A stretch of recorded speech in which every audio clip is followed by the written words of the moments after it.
se les ocurrió la idea de crearlo como un ente público de carácter no estatal. ¿Por qué hicieron eso? Creemos, en la fracción de Frente Amplio, que les daba un poco de vergüenza a los proponentes de este proyecto de ley, que eran los diputados del antiguo Partido Liberal Progresista, reconocer que estaban creando una nueva institución autónoma, ¿verdad? Como ellos son antiestado, era un poco vergonzoso reconocer que estaban creando un nuevo ente público, y entonces, pues, usaron esa figura de ente público no estatal, pero eso, además de esa particularidad, tiene la consecuencia de que probablemente buscan eludir por esta vía la obligación de aprobar esta ley por mayoría calificada. Ustedes saben que, según el artículo 189 de la Constitución Política, la creación de instituciones autónomas requiere mayoría calificada de 38 votos. Creemos que va por ahí la cosa. Ahora bien, aunque la figura es más parecida a un ornitorrinco jurídico, ustedes saben, han oído la historia del ornitorrinco, ¿verdad? Ese animal que es mitad mamífero, mitad ave, ¿verdad? Que es un poco de todo. En la práctica, las características de esta institución que crean son las características propias de una institución autónoma. ¿Ok? Eso me parece que es claro, y por eso es un sinsentido que diga que tiene personalidad jurídica instrumental, pero no está escrita a ningún otro ente. Entonces, ¿cómo va a operar? ¿Cómo va a operar con personalidad jurídica instrumental si no tiene personalidad propia y no está escrita en ninguna otra entidad? Evidentemente, o sea, se los digo aquí actuando de buena fe, si aprueban esto así, va a ser inoperante la supuesta institución que quieren crear. Ahora bien, ¿cómo se financia esta figura? Esta ANAP, esta nueva agencia, porque esa es otra característica de los entes corporativos, ¿no? Se financian con recursos privados, ¿verdad? De las mismas organizaciones, de las mismas personas o colectivos corporativos que tienen un interés en la función de interés público. ¿Cómo se financia esta ANAP? Se financia, vean ustedes qué interesante, con el 2% del impuesto a los vehículos, ¿verdad? Que yo sepa, ese impuesto, que es uno de los impuestos existentes más importantes, no es que le sobra plata para repartirlo, ¿verdad? Yo he escuchado aquí al diputado Nogui Acosta hablar en contra de los destinos específicos, se lo escuché cuando era viceministro de Hacienda, se lo he escuchado toda la vida, tengo toda mi vida desde que conozco a Nogui Acosta hablar en contra de los destinos, oírlo hablar en contra de los destinos específicos.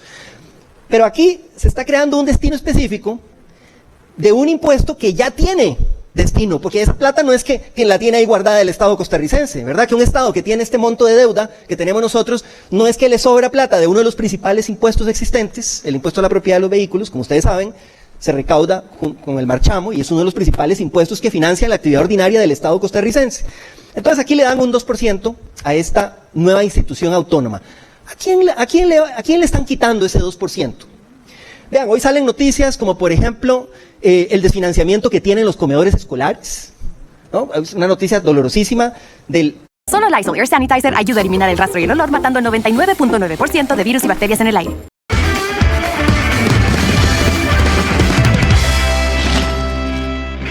Poco o casi nulo o muy débil financiamiento que tienen los comedores escolares, la escasez de recursos que hay para tantas necesidades del Estado costarricense.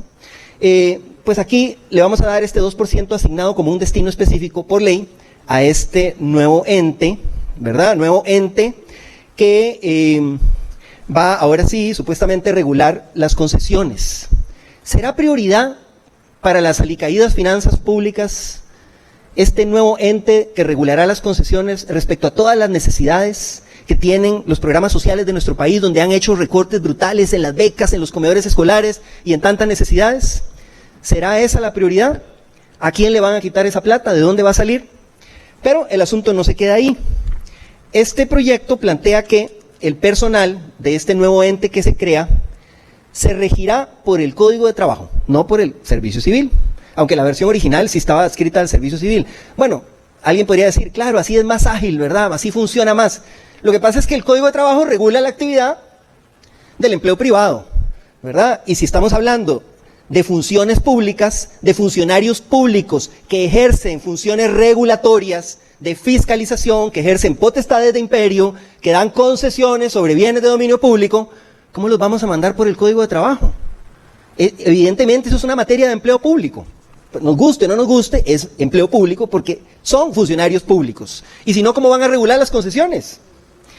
Pero cuando le ponen el Código de Trabajo, pues sí, lo que buscan es desaplicar la ley marco de empleo público, Obviamente, las demás leyes que regulan la materia, como la ley de la autoridad presupuestaria, la ley del equilibrio financiero, la ley de fortalecimiento de las finanzas públicas y varios artículos de la ley orgánica de la Contraloría General de la República. Creen que con esto, que al crear un nuevo ente autónomo que no está sujeto a regulaciones, creen que así se va a agilizar la obra pública. Y ese será el único resultado que lograremos. No han considerado la posibilidad de que más bien podrían estar habiendo un portón, ya no podemos decir un portillo, no un portón gigantesco para el chorizo y la corrupción, ¿no? Funcionarios regidos por el derecho privado, bueno, y sí, pueden recetarse los salarios que quieran, las regulaciones que quieran, pero no están sujetos a las regulaciones propias de la actividad del empleo público. Desaplican también, yo sé que, bueno, esto no es nuevo, es como parte de era parte de la extinta ley Haward, que ustedes conocen bien, ¿verdad? La ley Haward planteaba esto, pero bueno, desaplican varios artículos de la ley orgánica de la Contraloría General de la República, a la que tampoco se le van a aplicar a esta nueva ley, a este nuevo ente que se crea. ¿Cuáles artículos desaplican? El artículo 18 y el artículo 20. ¿Qué dice el artículo 18? Es el que habla de la aprobación de los presupuestos de las instituciones públicas. O sea, crean una nueva institución autónoma financiada enteramente con recursos públicos provenientes de impuestos que pagan todos los costarricenses, pero es la única institución cuyos presupuestos no tiene que aprobar la Contraloría General de la República, porque hasta las universidades públicas, que algunos cuestionan la autonomía que tienen las universidades, los presupuestos de las universidades sí tiene que aprobarlo la Contraloría. Máxime si se financian con ingresos tributarios, ingresos de impuestos que pagan los costarricenses. También pretenden desaplicar el artículo 20, que establece la aprobación de los contratos. ¿No? La Contraloría aprueba los contratos.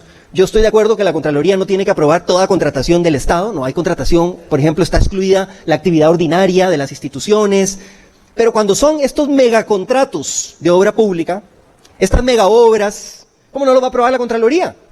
¿Cómo no va a haber una fiscalización? Estamos hablando de contratos que pueden comprometer bienes públicos durante decenas de años, donde el Estado se compromete a pagar millones, miles de millones que pagaremos los costarricenses de ahora y nuestros hijos y nietos y nietas por muchos años. ¿Cómo no lo va a aprobar la Contraloría? Más bien la crítica que le hemos hecho a la Contraloría es que ha sido muy blanda fiscalizando ciertos contratos, como el de la Ruta 27, por ejemplo, que hemos señalado grandes irregularidades en ese contrato.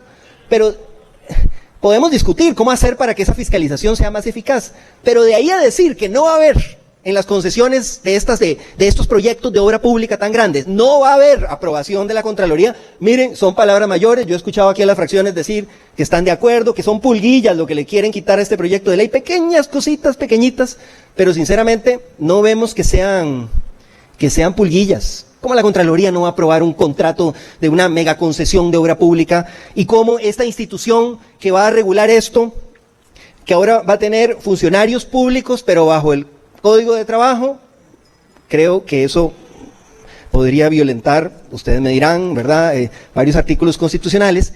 ¿Cómo esta institución no va a tener esa fiscalización de la Contraloría General de la República? Realmente preocupa este marco institucional que quieren hacer. Se inserta en un discurso que no es nuevo, que es el intento de supuestamente agilización del funcionamiento del Estado a través de lo que la doctrina jurídica conoce como la huida del derecho administrativo, es decir, sacar de las regulaciones del derecho público actividad propia del derecho público, porque así supuestamente se asume que va a funcionar más ágilmente el Estado, pero en la práctica muchas veces lo que ha terminado provocando esa huida es que haya una menor fiscalización, una menor regulación y una desprotección del interés público. El interés público que al final de cuentas es el interés de la ciudadanía costarricense. Y bueno, aquí por ejemplo está el diputado Barzuna Thompson, que en la sesión pasada nos hablaba de las debilidades de fiscalización de los consejos creados al amparo del CONACYF para regular actividad financiera, y yo coincido con esas preocupaciones. La debilidad regulatoria de la SUGEVAL, por ejemplo, que ha permitido esas estafas millonarias, o de la SUGEF, que han permitido esas estafas millonarias con recursos de los ahorrantes. Es decir, la solución para que las contrataciones se hagan bien, para que las obras se hagan bien, para que los proyectos se hagan bien, no puede ser crear una institución con un montón de presupuesto público que va a estar exenta de regulaciones básicas y controles. Porque cuando eliminamos esos controles, lo que estamos haciendo es abrir la puerta para el chorizo y la corrupción. Y eso es muy preocupante. Ahora bien, hay otras observaciones que tenemos al proyecto de ley, pero se me está terminando el tiempo. Le pediría, con su venia, señora presidenta, al diputado Araya Cibaja, que sigue en el uso de la palabra, que me ceda una parte de su tiempo. Lo que usted me quiera dar a bien, señor diputado. ¿Cuántos minutos, señor diputado? Si quieres crear una app, pero no tienes ni idea de programación ni por dónde empezar, échale un vistazo a Base44. Yo creé esta app de seguimiento de hábitos diarios que me ayuda a obtener pequeños objetivos, seguir mi estado de ánimo, reflexionar y ver hasta dónde he llegado. 10 minutos. 10 minutos, señor diputado. Gracias, señora presidenta. No se me ha acabado todavía, ya casi, pero igual ahí tengo esos 10 minutitos. Muy bien. Vean, sigamos con las observaciones de este proyecto de ley. Hay observaciones pertinentes planteadas por el Departamento de Servicios Técnicos desde el primer texto de este proyecto de ley que han sido ignoradas en esos textos. También fueron planteadas por la Contraloría General de la República. Yo entiendo, hay aquí fracciones que no creen en la Contraloría General de la República, yo eso lo puedo entender, aunque no lo comparto, pero bueno, sí creen en el Departamento de Servicios Técnicos, puesto que han seguido su asesoría jurídica cuando les ha dado un informe en algún tema recientemente. Entonces, por ejemplo, ¿cómo es que estas observaciones no han sido atendidas? Por ejemplo, dijo el Departamento de Servicios Técnicos que es potencialmente inconstitucional el artículo que antes era en el 9, ahora está en el 12, que permite la creación de otras modalidades de estructuración de las alianzas público-privadas que sean definidas vía reglamentaria, cuando se trata de una materia que tiene reserva de ley, ¿verdad? En esto también coincide la Contraloría. La Contraloría advirtió en su oficio, página 7, que estos son negocios complejos, que se extienden normalmente en el tiempo y requieren un nivel importante de claridad, por lo que las reglas fundamentales de cada figura deben estar bien definidas en la ley.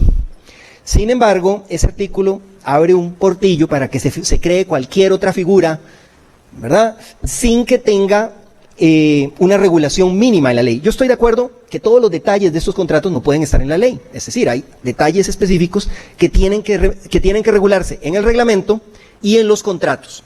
Pero eso es una cosa, y otra es decir que se van a crear nuevas figuras que no tienen una regulación mínima en la ley.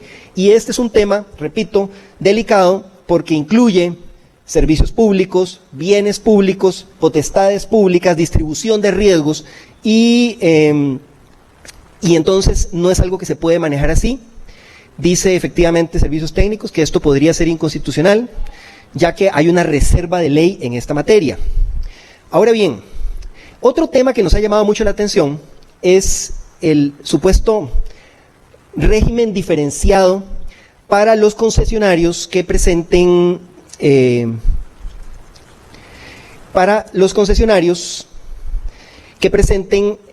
según el artículo 36 de la Ley General de Contratación Pública, porque este artículo diferenciado solo aplica a empresas públicas no financieras nacionales, empresas públicas no financieras municipales, instituciones públicas financieras bancarias o instituciones públicas no bancarias, categorías que no encajan con esta agencia,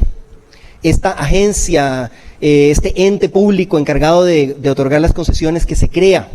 Y por eso es que les decía antes, al contar con personalidad jurídica instrumental, esta ANAP que se crea claramente no es una empresa pública, no es una institución bancaria y no es tampoco una empresa pública que esté en competencia. Entonces, el régimen diferenciado que quieren crear en cuanto a la contratación pública tiene serias preocupaciones que advirtió el Departamento de Servicios Técnicos y que no están siendo atendidas igualmente. Igual que el proyecto no refleja y no incorpora los principios generales de la contratación pública, al menos no lo hace como tiene que hacerlo, y ese es otro tema que nos ha preocupado porque puede constituir una violación del artículo 182 de la Constitución Política. Otro tema que nos preocupa es el famoso premio o retribución que se crea o que se le pretende otorgar a los proponentes de concesiones o alianzas público-privadas por iniciativa privada. Ustedes saben que un proyecto de concesión puede hoy en día gestarse por iniciativa pública, es decir, es la misma institución. Uno pensaría que ahí tendría que intervenir Mideplan y los ministerios correspondientes planificando una obra que no se puede financiar por los canales ordinarios, y por eso se decide hacer una concesión o buscar otro tipo de alianza público-privada legal o debidamente regulada. También existen los proyectos que se pueden hacer por iniciativa privada. Esto es algo que ya está en la ley de concesiones vigente, y es cuando un privado trae un proyecto, lo presenta y le dice al Estado: miren, tengo esta buena idea, ¿por qué no la hacen? Obviamente, no necesariamente porque sea una buena idea quiere decir que se va a construir. Tenemos ejemplos de proyectos que se han presentado, pero las instituciones no los han acogido porque no los han considerado viables financieramente, ambientalmente, socialmente, no los han considerado prioridad por muchas razones. Entonces, no puede estar obligado el Estado a acoger estos proyectos de iniciativa privada, porque entonces es como sustituir, ¿verdad?, el interés particular, sustituyendo a esa institución que debe ver por el interés público y ver si realmente esa obra es necesaria o no es necesaria. Bueno, aquí se inventan una figura de premio o retribución donde se le otorga al proponente de iniciativa privada una especie de ventaja en la contratación, en el concurso. Es decir, si es un proyecto de iniciativa privada, ese que elaboró la iniciativa privada, se le da como un punto, aunque no lo dicen así expresamente, se le busca dar una ventaja en la contratación para que al momento de evaluar la oferta pueda, digamos, tener ese beneficio. Esto ha sido advertido por la Contraloría como un aspecto sumamente riesgoso, ¿no? Ese premio en la evaluación de la oferta rompería la igualdad entre oferentes, ¿verdad? Esto está en el artículo 44, inciso I, que establece que el proponente tendrá derecho a una retribución en la evaluación de la oferta que formule con ocasión de la licitación. La ley no define en qué consiste ese premio o esa bonificación, ¿verdad? Si es un puntaje extra, criterio de desempate, pero tanto la Contraloría como otras instancias han advertido que esto es un portillo que puede favorecer la corrupción y que puede romper el principio de igualdad que rige la contratación pública. Las iniciativas privadas se mantienen en secreto hasta muy tarde en el proceso. Y esto obliga a los participantes del sector público, la ley obliga a los participantes del sector público a mantener el carácter confidencial y reservado de las iniciativas privadas presentadas hasta la publicación. En la práctica, una empresa puede diseñar un proyecto a puerta cerrada con funcionarios públicos durante meses o años. Los demás interesados, la ciudadanía, los sectores sociales, los medios de comunicación, no pueden conocerlo hasta que ya está prácticamente listo para licitar. Y eso, lamentablemente, no es transparencia, es una forma de opacidad. Si encima se abre la posibilidad de que al que elaboró esa iniciativa privada le den un premio, una bonificación, casi que digan que lo tienen que escoger a él, pues estamos abriendo un portillo muy peligroso para romper las reglas de la contratación pública. Bueno, tengo más observaciones realmente sobre este texto. Nos parece que no se define claramente el concepto de riesgo compartido. Nos parece que es un tema que hay que afinar mejor, porque en la práctica muchas veces hemos visto concesiones o contrataciones donde realmente el riesgo del negocio lo soporta el Estado y las personas usuarias o la ciudadanía, y el Estado es el que asume realmente esa distribución de riesgos de forma desigual. Nos parece que ese tema no se aclara como debía aclararse.